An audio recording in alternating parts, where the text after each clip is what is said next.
টোটোয় লাগাম টানতে ই-রিকশাকে গুরুত্ব দিতে চাইছে পরিবহন দপ্তর, জানালেন মন্ত্রী অর্জুন সিং। টোটোর দৌরাত্ম্য রুখতে ই-রিকশাকে গুরুত্ব দিতে চাইছে পরিবহন দপ্তর। টোটো চলাচলে লাগাম টানতে ইতিমধ্যেই পরিবহন মন্ত্রী অর্জুন সিং জানিয়ে দিয়েছেন, বড় রাস্তা কিংবা এক্সপ্রেসওয়েতে কোনো মতেই টোটো চালানো যাবে না। পরিবহন মন্ত্রী জানান, টোটোর দৌরাত্ম্য ঠেকাতে রাস্তায় ই-রিকশা নামানোর চিন্তাভাবনা চলছে। ই-রিকশার জন্য চালককে লাইসেন্স এবং রুট পারমিট দেওয়া হবে। ঠিক হয়ে যাবে। আমি টোটো যারা কোম্পানি যারা বাড়িতে টোটো নির্মাণ করছে তাদের তো খবর নেই, কিন্তু যদি বড় বড় টোটো যারা চালায় তাদেরকে আমরা ডেকেছি, খুব শীঘ্রই একটা মিটিং এ বসবো, তাদেরকে বুঝাবো আপনারা টোটো না নির্মাণ করে ই রিক্সা নির্মাণ করুন। ই রিক্সাকে আমরা লাইসেন্স দেব, পারমিট দেব। একজনের নামে 4-5টা টোটো, 4-5টা না ভাই, আপনি 100 টোটো আছে, তারা ব্যবসা করে। আপনি দেখুন সামনগর কত সুন্দর হয়েছে না, তো ওখানে তো স্কুলে বাচ্চারা স্কুল ছুটে যেত, টাইমলি পৌঁছতে পারতো। হয়ে যাবে ওটাও। টোটো জায়গায় ই রিক্সা চলবে।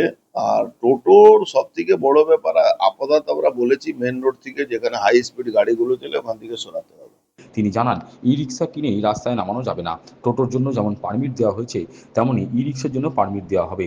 না, আমাদের সহযোগিতা তো আমরা পারমিট দেবো না, আমরা যেরকম অটো পারমিট দিচ্ছি সেই রিক্সাও পারমিট দেবো।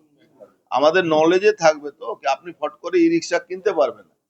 একটা একটা ধরুন রাস্তায় ই রিক্সা 10টা দেওয়া যেতে পারে, তো 10টা পারমিট হবে।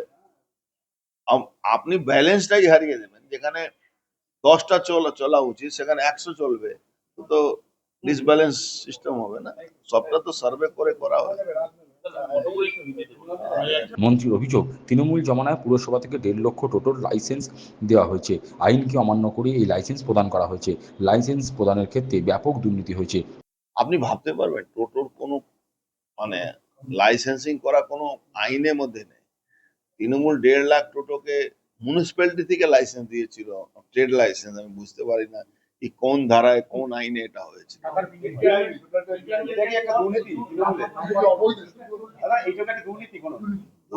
মানে দুর্নীতি মানে চরম দুর্নীতি, যার কোনো সংবিধানে জায়গা নেই সেটাও করে দিয়েছে। হ্যাঁ, টাকা ছাড়া তো না। আপনি ওই যে সামনগরে যে টোটোগুলো চলতো, একটা লোকের কাছে 70টা 72টা টোটো আছে। আমরা বলেছিলাম ভাই একটা যে টোটো মালিককে ডাকো, ডেকে মিটিং করো, কোনো নেই। মন্ত্রী আরও জানান, বিটি রোডের চাপ কমাতে ওয়াটার ট্যাক্সি চালু করতে হবে। মন্ত্রীর কথায়, সড়ক পথের চাপ কমাতে উন্নয়নশীল দেশে জলপথকে বেশি গুরুত্ব দেওয়া হয়। বিটি রোডে চাপ কমাতে গেলে ওয়াটার ট্যাক্সি চালু হবে। ওয়াটার ট্যাক্সির চাপ চালু হলে, রোডও চালু হলে অনেকটা রোডের উপরে যে চাপ, দেখুন যতগুলো ডেভেলপ কান্ট্রি দেখবেন জলপথকে অনেকটা বেশি ইউজ করা হয়, তাতে রাস্তা খারাপ হয় না, পরিবেশ ভালো থাকে, সবটা আছে। একটা সুযোগ সুবিধা পশ্চিমবাংলার মানুষ যখন আমাদের হাতে তুলেছে, আমরা পশ্চিমবাংলাকে ডেভেলপ করবো, যে সুযোগ সুবিধার জন্য তুলেছে তা আমাদের কাজ করা উচিত।